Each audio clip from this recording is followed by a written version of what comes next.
Halo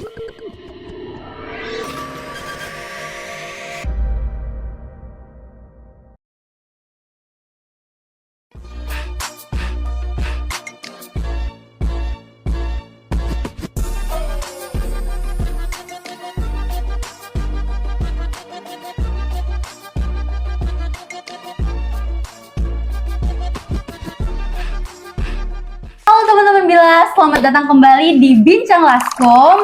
Ruang santai buat kita bincang-bincang atau ngobrol-ngobrol dunia hukum tanpa ngerasa pusing, tegang, dan pastinya seru banget.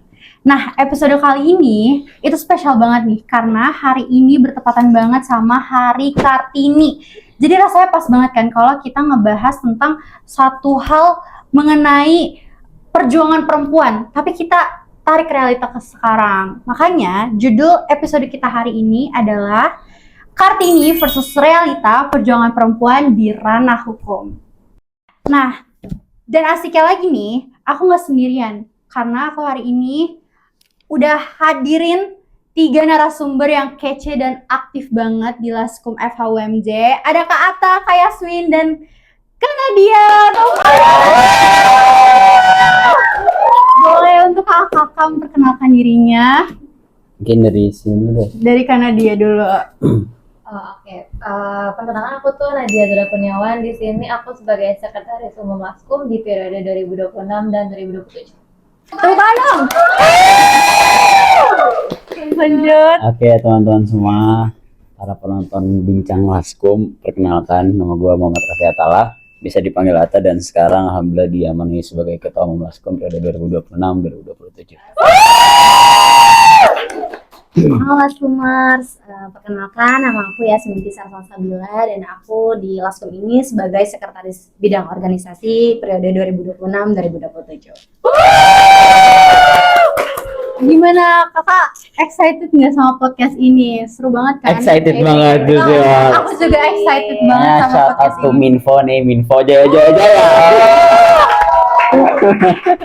Oke, jadi buat teman-teman pendengar siap-siap ya, karena Hari Kartini ini kita bakal bahas bukan cuma perjuangan Kartini di zaman dulu, tapi perjuangan Kartini di zaman sekarang, perempuan-perempuan yang hari ini masih berjuang nih, terutama dalam dunia hukum.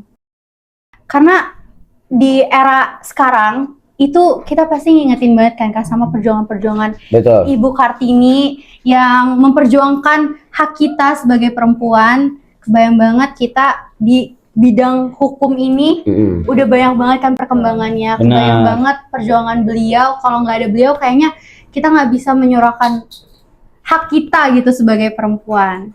Kita mulai dulu dari sejarah kali ya Kak. Oke, kayaknya seru tuh bahas Seru banget sejarahnya. kan? Bertepatan dengan Hari Kartini kan hari ini. Betul. Kalau kita ngomongin soal perjuangan perempuan, itu nama R.A. Kartini gak bisa dilewatkan banget dong Kak. Benar. Karena perjuangan beliau itu nggak lepas gitu dari impact yang kita sekarang dapat gitu. Nah, Setuju. menurut kakak gimana sih esensi perjuangan Kartini dalam memperjuangkan hak perempuan pada zamannya? Emang dia salah satu apa ya, bisa dibilang pelopornya nggak sih dalam Iya, menyuarakan hak-hak perempuan. Benar. Terutama kalau zaman dulu tuh dasar-dasarnya aja gitu, kayak pendidikan. Kan dilihat dari background dia juga, dia tuh benar-benar pengen banget bisa sekolah terus kan, walaupun akhirnya nggak kesampaian. Benar. Cuman selesai di sekolah mendasarnya aja. Tapi itu akhirnya walaupun dia nggak sekolah lagi, tapi dia berhasil buka sekolah. Betul. Keren banget. Ya kan? Jadi esensinya itu benar-benar dia maknai sebagai perjuangan dia sendiri, dan untuk masa depan Indonesia, untuk masa depan perempuan bangsa Indonesia. Makanya jujur sih kalau gue baca sejarahnya gitu, gue rasa Kartini benar-benar harus dibutuhkan lagi di zaman sekarang. Benar. Tekadnya ya Kak. Iya. Karena di zaman itu kan untuk bagi seorang perempuan ya untuk keluar rumah aja itu susah gitu. Oh iya, benar-benar. Dan iya, jadi makanya Kartini itu sangat memperjuangkan perempuan-perempuan untuk bisa bersekolah, mungkin karena apa? Karena perempuan itu kan pendidik pertama iya. Penerusnya, Guru gitu. pertama. Guru pertama.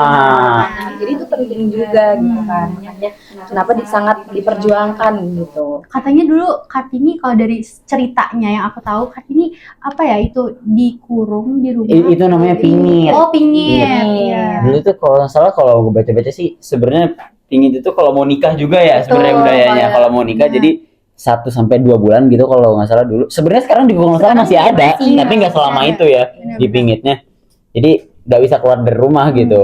Dan kerennya lagi tuh dulu karena Kartini gak bisa keluar rumah, dia tuh pakai yang namanya surat-suratan ke teman-temannya dia yang dia ada di Eropa, Belanda sana. Jadi kayak dia tahu nih kalau di Indonesia dulu kita perempuan tuh nggak bisa punya akses untuk keluar gitu kan tentang dunia luar. Jadi dia ngirim surat-surat ke teman-temannya di Eropa, dia juga baca majalah-majalah yang dikirimin sama teman-temannya di Eropa, biar dia tuh kebuka pikirannya gitu loh. Itu yang ngebikin dia tuh melek sama edukasi, terus juga hak perempuan, hak buat berpendapat, terus kayak sampai dia bisa bangun sekolah tuh karena itu. Keren banget ya Kak, berarti tekadnya tuh besar banget sampai dia bisa memperjuangkan hak perempuan gitu pada masa itu. Ya tapi dia sempat down juga kan gara-gara nggak bisa berangkat itu.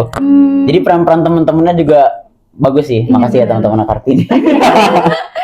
Karena berkat mereka-mereka juga kali Iya. hubungan Pasti di kan dalam ya mereka. dia juga ada kali fase malesnya gitu kan. Iya, Mungkin benar. Kartini sempat ngerasa ngapain percaya sih ini diri. gua gitu ya. Iya. Kayaknya gua doang deh yang mau kayak gini. Mungkin kan gitu, ternyata teman-temannya menguatkan kembali Oh, ya. gitu. Ngomongin soal Raden Ajeng Kartini, biasanya yang kepikiran tuh tentang perjuangan perempuan, terus emansipasi. Ya, hal-hal itu kan udah sering banget lah kita dengar kalau setiap Hari Kartini gitu. Tapi jujur aja, pertanyaan sekarang tuh bukan lagi tentang siapa sih Kartini itu, tapi apakah semangat perjuangannya itu benar-benar hidup di sistem hukum kita sekarang gitu. Mungkin kalau kita bahas tentang perjuangannya apakah tetap hidup, mungkin kita bahas di era Indonesia sekarang aja lah ya. Kalau di sistem hukum mungkin ya iya juga tetap hidup karena ada beberapa undang-undang ataupun peraturan-peraturan yang sekarang melindungi wanita dan juga lain-lain kan. Terus juga sekarang banyak juga tokoh-tokoh bangsa dari perempuan. Contohnya juga kita udah punya presiden dari perempuan. Hakim agung kita juga lebih duluan punya Indonesia hakim agung perempuan itu daripada Amerika. Terus kalau dari era sekarang ya pastinya tetap hidup perjuangannya, karena ini bisa dilihat nih dari depan dan sebelah saya. Berkat RA Kartini nih Oh, Kak. iya benar. Jadi gitulah pokoknya RA Kartini juga mungkin mengamali semboyan Laskum ya, tetap berusaha bisa. Iya, pokoknya teman-teman harus selalu bersemangat menggapai cita-cita yang kalian inginkan. Tentunya kan, Karena seperti kan Kartini Kartini. udah memperjuangkan, kita tinggal Iya. meneruskan gitu. Benar. Dan jangan sampai padam gitu. Kalau kita tarik perjuangan Kartini ke masa sekarang nih ya Kak, idealisme Kartini tentang kesetaraan gender, akses pendidikan, kebebasan berpendapat bagi perempuan itu kan besar banget ya Kak. Nah kalau menurut kakak nih, sejauh apa sih relevansi dari perjuangan Kartini sendiri di masa kontemporal ini? Gimana menurut kakak? Ya, pastinya ya relevansinya sangat, relevansi perjuangan Kartini di masa ini ya benar-benar relevan lah ya. Apa yang sudah ia perjuangkan di zaman dahulu menjadi kenyataan di zaman sekarang kan? Dari sisi apa, pendidikan, terus juga hak bersuara, terus juga untuk masuk ke dalam bangku pemerintahan juga ada. Terus apalagi kira-kira Apalagi- ruang aman juga ada, Iya. kebebasan ada. Benar. Apalagi di masa yang makin berkembang kan Kak, relevansi Iya. itu pasti benar-benar. Tapi menariknya sih karena sekarang sudah banyak apa yang sudah dicita-citakan Kartini itu sekarang sudah terwujud. Justru semakin banyak PR-nya sih menurut gua. Betul. Kayak iya, kayak semakin bebas perempuan juga kan semakin banyak yang harus disiapkan. Iya, betul. Lalu kira-kira apa sih kondisi yang paling terlihat beda nih antara harapan Kartini dan realita yang sekarang?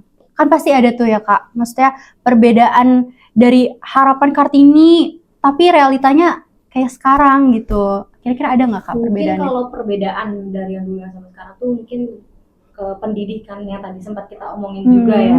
Kalau dulu itu kan untuk perempuan jangankan untuk sekolah, bahkan untuk keluar rumah itu pun susah gitu. Tapi kan realitanya di yang sekarang ini yang banyak kan udah banyak perempuan-perempuan yang bersekolah, bahkan berpendidikan tinggi, terus juga eh, menjadi apa yang dia mau gitu Iya. kan. Tapi mungkin ada yang perlu kita mention juga, walaupun udah tercapai gitu beberapa tujuannya, tapi harus ada yang kita mention tuh tentang lebih ke menjaga diri sebagai seorang perempuan gitu kan, perlindungan perempuan gitu.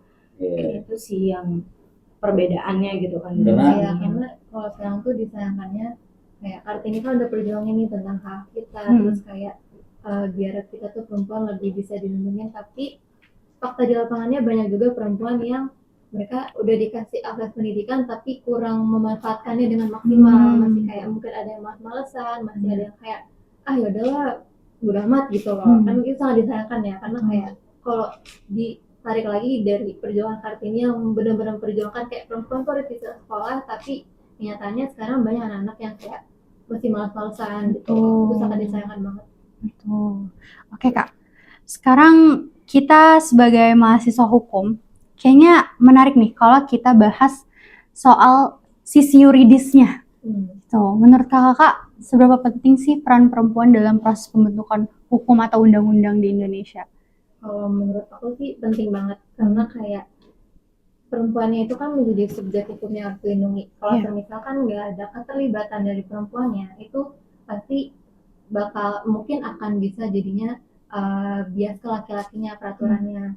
Yang seharusnya mungkin bisa melindungi korban, malah jadinya secara tidak langsung melindungi pelaku. Terus kayak kalau misalkan perempuan itu kan kita tuh punya apa ya, experience atau pengalaman itu lebih unik sebenarnya dibandingkan laki-laki, kayak yang lebih sering merasakan diskriminasi, ketidakadilan, terus kayak ketidaksetaraan itu kan pasti perempuan. Jadi otomatis perempuan harus ikut terlibat dalam pembuatan undang-undang atau peraturan. Iya. Kan memang sekarang juga kan sudah terbuktikan juga kok peran perempuan sudah ada dalam pembentukan hukum kan. Kayak ketua DPR kita kan dari perempuan sekarang. Terus ya walaupun belum terpenuhi kuota yang 30% itu, tapi sekarang dari 2024 sampai 2029 gitu misalnya, itu ada datanya sekitar 20% itu perempuan sudah ada di dalam bangku itu gitu. Jadi alhamdulillah lah ya perjuangan Kartini itu menjadi terwujudkan.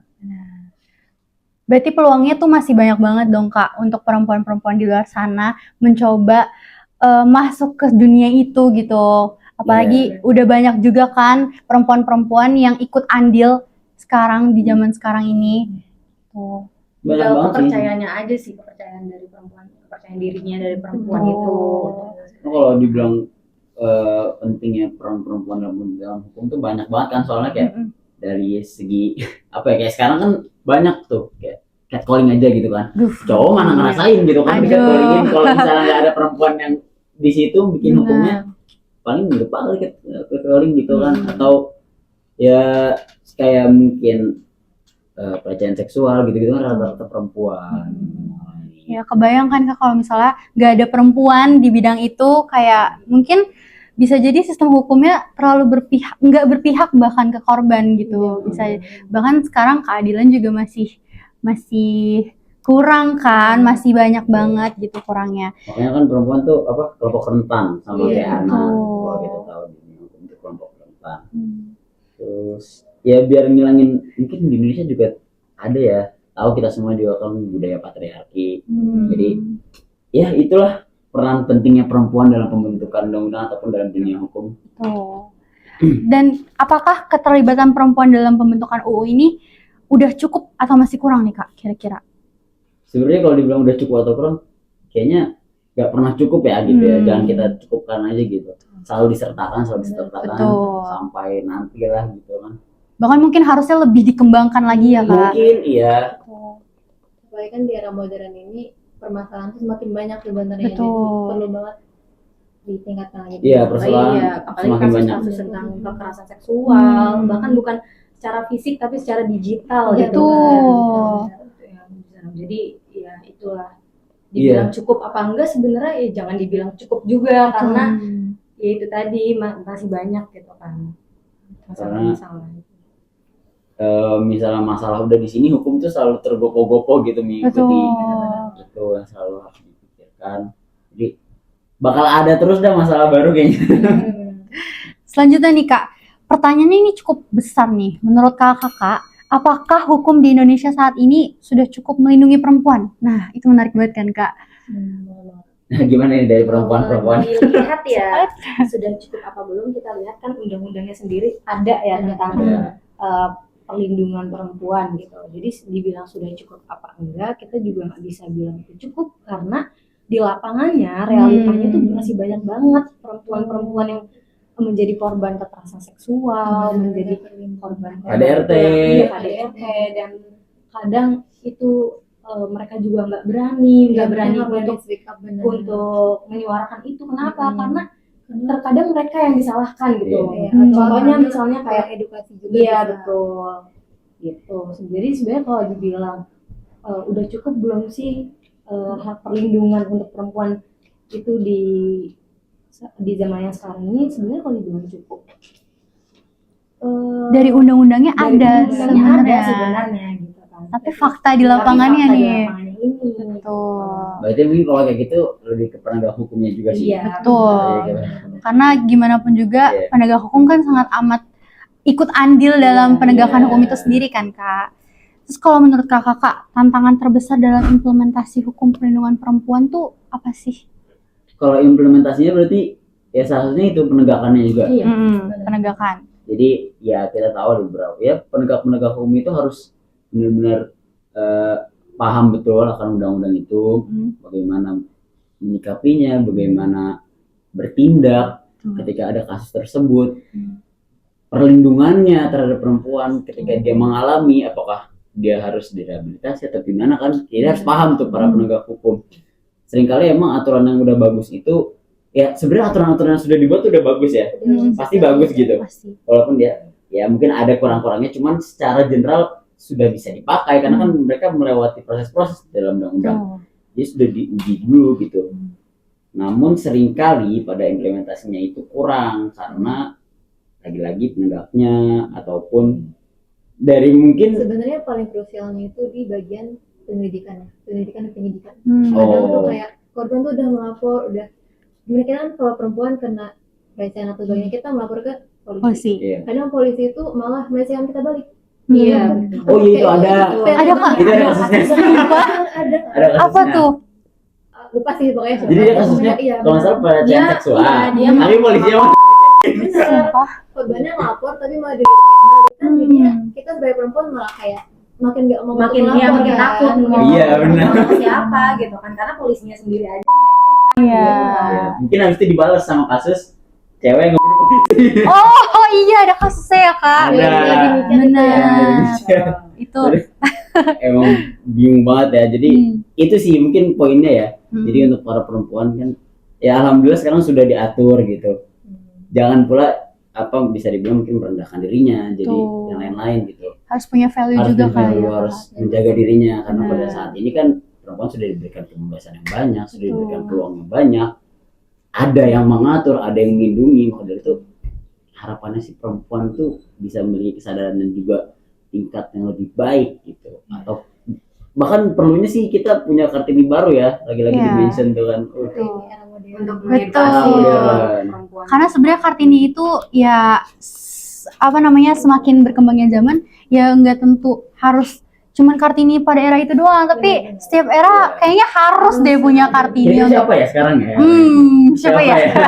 Mungkin kalian bisa Kalau udah ada, komen. ya kan kalau bisa tahu Ya. atau tag teman-teman Kalian kalian yang bisa kayak mirip komen. Kartini gitu. Betul. Ya sering demo mungkin. Ya. Terakhir nih Kak, setelah perempuan semakin banyak terlibat dalam pembentukan UU, terutama yang berhubungan dengan perlindungan perempuan, menurut kakak nih, apakah kedepannya hukum ini bisa lebih efektif dalam melindungi perempuan? Kalau dibilang lebih efektif sih, insya Allah lebih efektif ya. Iya. Karena kan sudah ada hukumnya. Tinggal bagaimana pelaksanaannya aja dan juga bagaimana masyarakat ini paham akan hukumnya sudah ada. Betul. Jadi kan ya kita juga harus nggak bisa dipungkiri ya bahwasanya nggak semua masyarakat Indonesia itu paham dan menegakkan hukum, Betul. ya kan? Jadi tantangan terbesarnya sih itu. Kalau misalnya kita tanya apakah bakal efektif, tergantung itu menurut gua. Tergantung sebagaimana masyarakat itu paham akan hukum tersebut dan juga penegakan hukumnya. Itu sih. Karena sebenarnya lagi-lagi penegakan hukum kayak efektif atau enggaknya itu tergantung dari penegak hukum itu sendiri dong Kak, pastinya. Bisa Dan bilang itu. ya Kalau dibilang ya kita sih mengharapkan efektif bisa efektif, Betul. tapi itu juga bisa dibarengin dengan mungkin nanti kedepannya banyak edukasi Edukasi itu penting sih. Iya, publik yang masih benar. yang masih nggak tahu nih tentang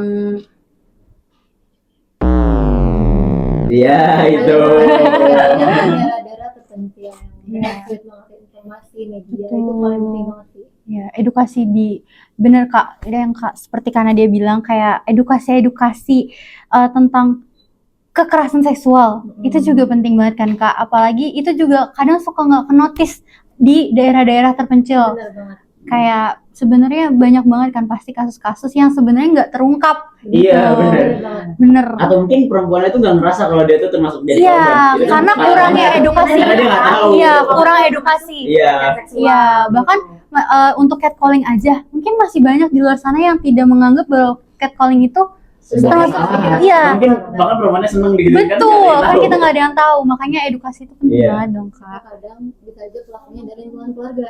Bisa. Itu Oh, bilang ada banyak anaknya banget, ya. banyak banget kasusnya itu Nah, miris itu bapaknya banget. sendiri bapak kandung. Aduh, bener. Bahkan sampai kayak anaknya jadi hamil kan. Iya.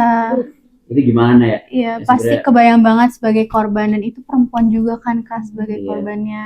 Kayak traumanya itu seperti apa dan trauma mendapatkan kekerasan Iya, seksual itu nggak benar. cepet untuk sembuh gitu Makanya loh. mungkin salah satu poinnya lagi yang harus kita pikirin dan juga harus kita sadari peran dari keluarga sih kalau dari perempuan Betul. itu. Peran dari keluarga untuk dapat bisa menjaga, untuk dapat bisa mengedukasi anak-anak perempuan. Lingkungan juga. Lingkungannya. Lingkungan Karena berpengaruh. walaupun hukum ini tetap ada ancaman, ada sanksinya, tetap kita harus mengupayakan pencegahannya. Betul. Sebenarnya salah satu tujuannya juga untuk mencegah hukuman itu. Jadi ayolah para keluarga ini membantu nih perempuan-perempuan bangsa ini agar tetap bisa bebas dan juga aktif. Ya, lingkungan juga berpengaruh banget kan Kak, kayak banyak banget kasus-kasus yang masih kayak SD atau bahkan Iya, SMP. banyak banget. Yang itu tuh mereka bisa seperti itu, mengalami kejadian seperti itu ya nggak lepas dari lingkungannya seperti itu, entah pergaulan bebas atau yang lainnya gitu. Itu banyak banget. Bahkan ketika gua lagi SMP lah, SMA, gua kan pesantren terus pulang ngedengar ada kasus itu Oh, di iya. rumah. Jadi kayak wah bahaya banget, maksudnya kan gue juga udah tinggal di yang nggak bisa bilang kampung banget gitu ya, Betul. kota juga udah kota. Jadi kok masih ada kasus ini dan juga masyarakatnya belum yang kayak paham banget gitu. Masih kayak Iya. gitu aja gitu. nggak peduli juga kadang. Iya. Akhirnya pelakunya dibiarin kabur gitu aja. Betul. Itu membuktikan banget edukasi itu penting banget ya Kak di sini.